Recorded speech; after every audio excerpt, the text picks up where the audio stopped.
Topic आज हम study करने वाले हैं that is transition state theory या फिर हम बोल सकते हैं एक्टिवेटेड कॉम्प्लेक्स थ्योरी। सो एक्टिवेटेड कॉम्प्लेक्स थ्योरी या फिर ट्रांजिशन स्टेट होती क्या है? सबसे पहले जो हमारे पास मॉलिक्यूल्स होते हैं वो एक दूसरे से कंबाइन होते हैं और यहाँ पे फॉर्म करते हैं एक इंटरमीडिएट स्टेज जिसको हम बोल रहे हैं ट्रांजिशन स्टेट। ठीक है, सो ट्रांजिशन स्टेट यहाँ पे ये फॉर्म करेंगे एंड देन जाएंगे प्रोडक्ट के अंदर। तो किस तरीके से होता है प्रोसेस? यहाँ पे हमारे पास रिएक्टेंट है, ये कन्वर्ट होंगे किसके अंदर? प्रोडक्ट के अंदर। ये हो गए प्रोडक्ट। तो यहां से ये जो रिएक्टेंट है ये जाएंगे, यहाँ पे एक ट्रांजिशन स्टेट बनेगी इनकी रिएक्टेंट्स की, जो मॉलिक्यूल यहाँ पे हैं ये कंबाइन होकर बनाएंगे ट्रांजिशन स्टेट एंड देन ये कन्वर्ट होंगे प्रोडक्ट के अंदर। सो ट्रांजिशन स्टेट थ्योरी है क्या? इसके अंदर this is the rate of the reaction. इसमें हम क्या स्टडी कर रहे हैं?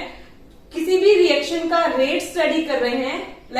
यहाँ पे जो ये एक्टिवेटेड कॉम्प्लेक्स बनेंगे, ये कितने नंबर ऑफ एक्टिवेटेड कॉम्प्लेक्स पास कर रहे हैं थ्रू 1 सेकेंड।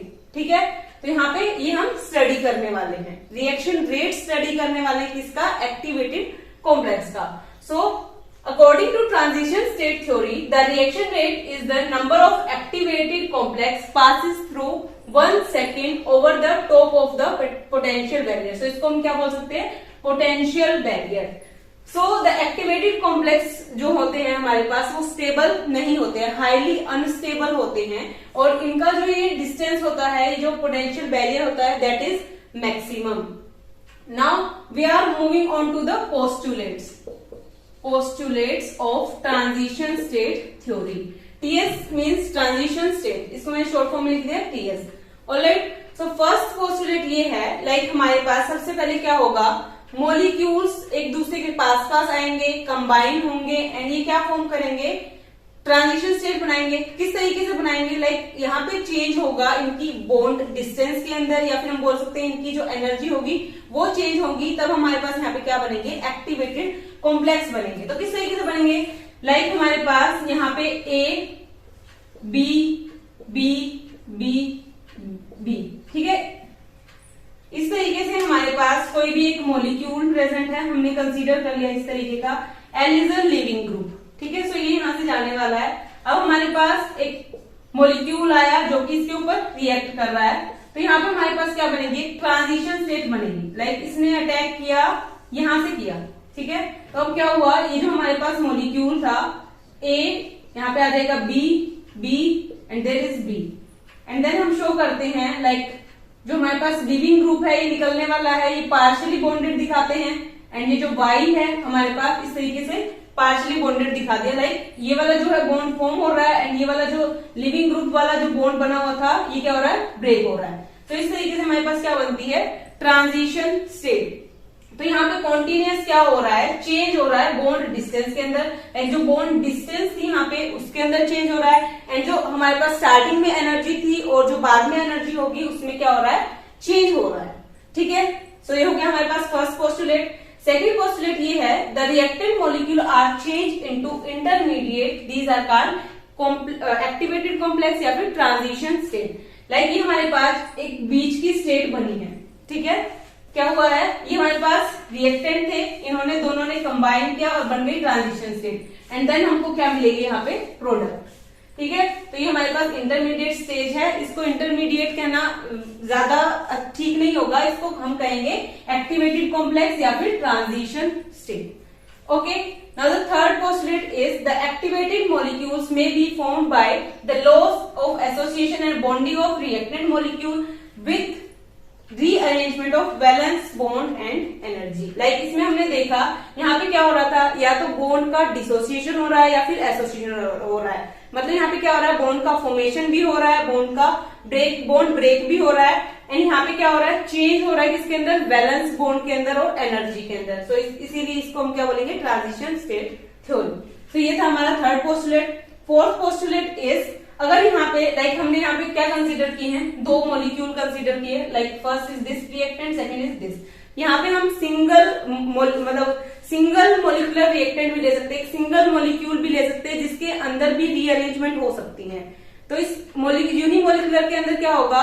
उसके अपने ही अंदर क्या होंगे, चेंज होंगे बॉन्ड डिस्टेंस के अंदर, और जो बैलेंस इलेक्ट्रॉन है उनके अंदर चेंजेस होंगे, और ये फॉर्म करेंगे एक ट्रांजिशन स्टेट। लाइक कोई भी एक सिंगल मॉलिक्यूल है, उसी के अंदर क्या होगा, उनके बॉन्ड रोटेशन हो सकती है या बॉन्ड ब्रेक हो सकते हैं इस तरीके से। तो यहाँ पे क्या हो सकता है, सिंगल मॉलिक्यूल के अंदर भी रिएक्शन हो सकती है। जैसे कि हमने लास्ट लेक्चर में देखा था, जो हमारे पास कोलिजन थ्योरी थी, उसमें मोस्टली हमको दो मॉलिक्यूल तो चाहिए कोलिजन कराने के लिए, लेकिन यहाँ पे हम सिंगल मॉलिक्यूल के अंदर भी रिएक्शन देख सकते हैं। ठीक है। Now the fifth postulate is activated complexes are highly unstable. ये हम पहले बता चुके हैं, क्योंकि यहाँ पे पोटेंशियल बैरियर बहुत ज्यादा हाई होता है, मैक्सिमम पॉइंट पे होता है, इसीलिए दीज आर हाईली अनस्टेबल, और ये चाहते हैं कि हम जल्दी से कन्वर्ट हो जाएं प्रोडक्ट के अंदर। और like now the sixth point is activation energy is the additional energy which the reacting molecule must acquire to form product. तो यहाँ पे एडिशनल एनर्जी रिक्वायर होती है किसी भी रिएक्टेंट को प्रोडक्ट में कन्वर्ट होने के लिए, सो इसको हम बोल रहे हैं एक्टिवेशन एनर्जी। ठीक है। एक्टिवेशन एनर्जी किस तरीके से हम देखेंगे, सो this is our energy profile diagram. यहाँ पे हम एनर्जी ले रहे हैं किसी भी रिएक्शन की, और एंड यहाँ पे रिएक्शन पाथ फॉलो हो रहा है। ठीक है। तो यहाँ पे हमने कंसीडर कर लिया, यहाँ पे हमारे पास प्रेजेंट है रिएक्टेंट, ये कन्वर्ट हो रहे हैं किसके अंदर, प्रोडक्ट के अंदर। There are products and this is transition state. ठीक है। तो ये जो रिएक्टेंट हमारे पास यहाँ प्रेजेंट है, इनको लाइक इतनी एनर्जी की एडिशनल एनर्जी की रिक्वायरमेंट है कन्वर्ट होने के लिए किसके अंदर, पहले ट्रांजिशन स्टेट में जाएंगे एंड देन प्रोडक्ट में। सो ये हमारे पास क्या हो जाएगी, E1। This is the activation energy of reactant. इसी तरीके से अगर हम यहाँ पे बात करें प्रोडक्ट की, सो प्रोडक्ट को हमारे पास इतनी amount of energy, additional energy की रिक्वायरमेंट है किस में कन्वर्ट होने के लिए, लाइक अगर ये रिएक्टेंट में कन्वर्ट होंगे तो E1 is the activation energy of reactant and E2 is the activation energy of product. So ये हो गई हमारे पास एक्टिवेशन एनर्जी। अब हम इसका डेरिवेशन देख लेते हैं किस तरीके से हम करते हैं। सो इसके लिए सबसे पहले हमको कंसीडर करनी है एक रिवर्सिबल रिएक्शन। ठीक है। क्या कंसीडर करेंगे, एक रिवर्सिबल रिएक्शन।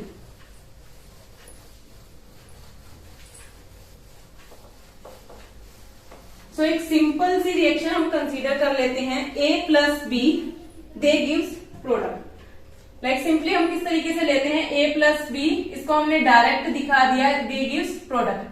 बट यहाँ पे हम क्या शो कर रहे हैं, ट्रांजिशन स्टेट, मतलब A+B सबसे पहले क्या बनाएंगे, ट्रांजिशन स्टेट बनाएंगे एंड देन हमको मिलेगा प्रोडक्ट। तो इसको हम किस तरीके से दिखाएंगे, A+B in equilibrium they form a transition state. ये जो सिंबल है हमारे पास, ये किसका सिंबल है, this is transition state symbol, C# and they gives product. ठीक है। A+B they gives C#, this is transition state and then they gives product. तो यहाँ पे अकॉर्डिंग टू अगर हम देखें रेट हम किस तरीके से लिख सकते हैं, according to law of mass action, according to law of mass action, law of mass section.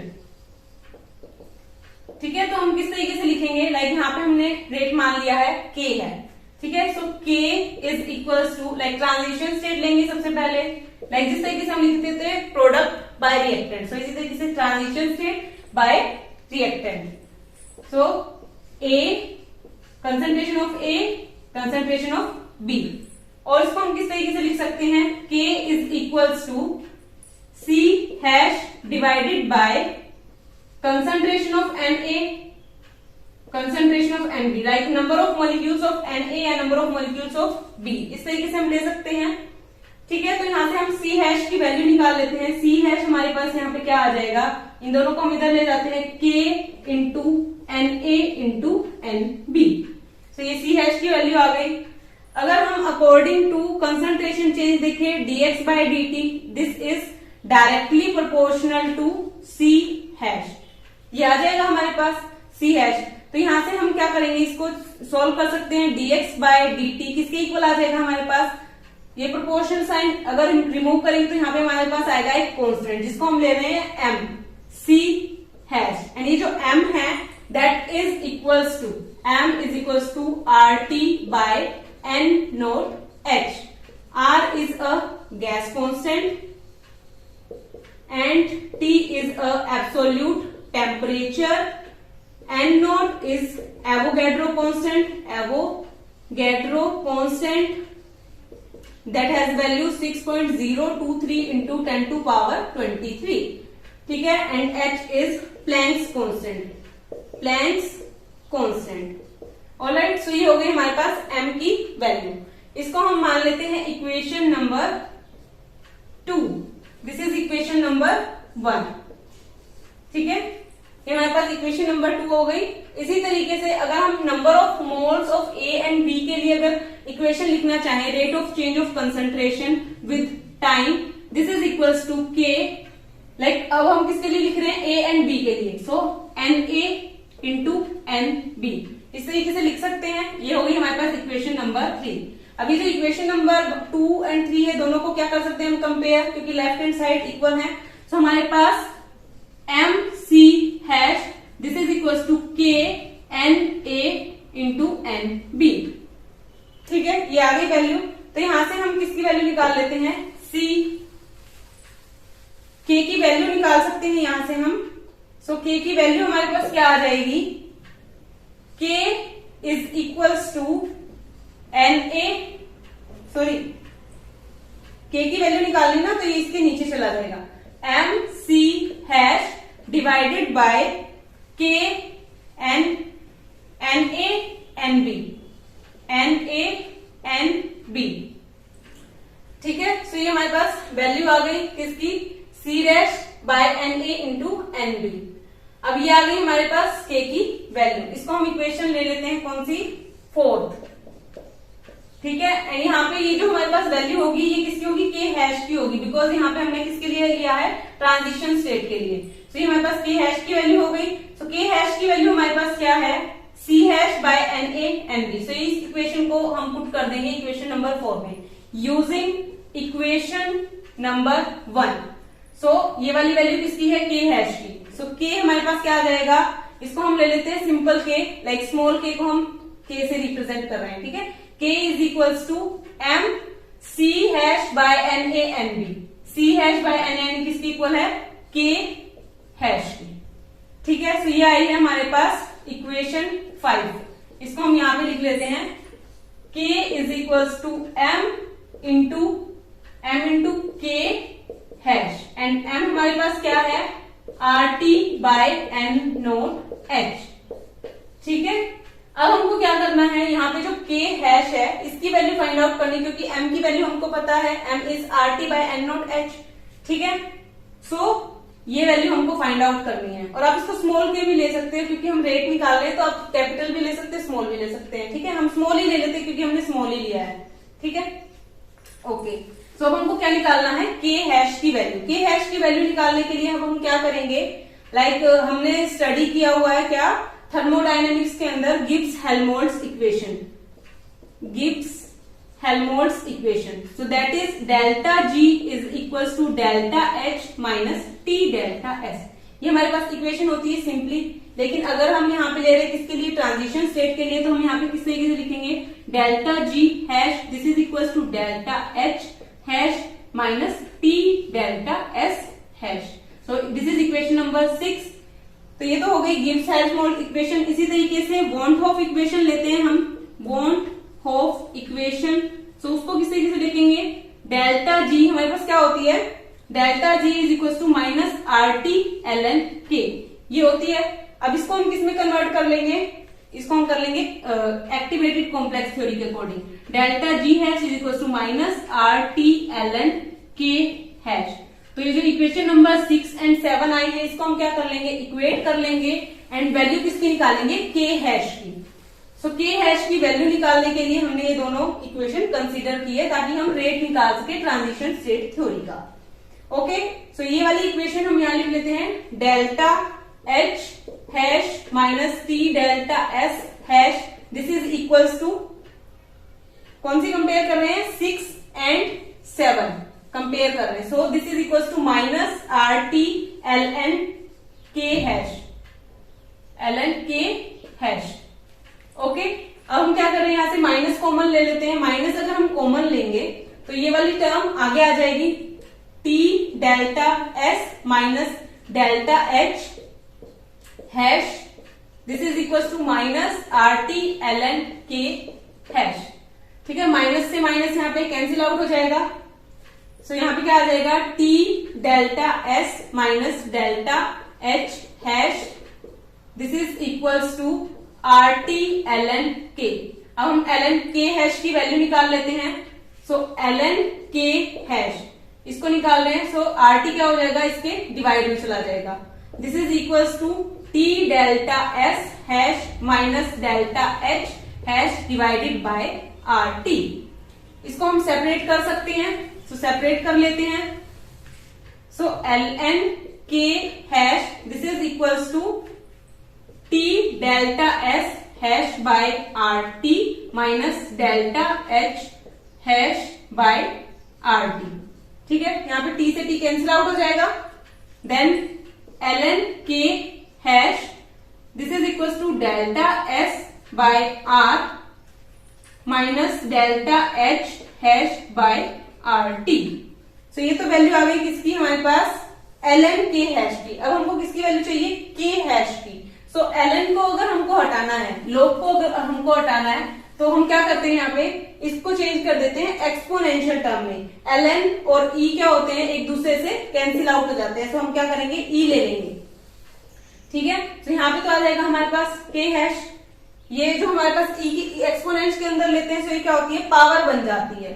So this is equal to e raise to the power delta s by r and this is into e, ये भी power में चली जाएगी लेकिन minus power होगी, minus delta h hash by r and यहाँ पे भी हमारे पास हैश है। ठीक है, तो ये हमारे पास RT, ये किसकी वैल्यू आ गई, ये वैल्यू आ गई हमारे पास K हैश की।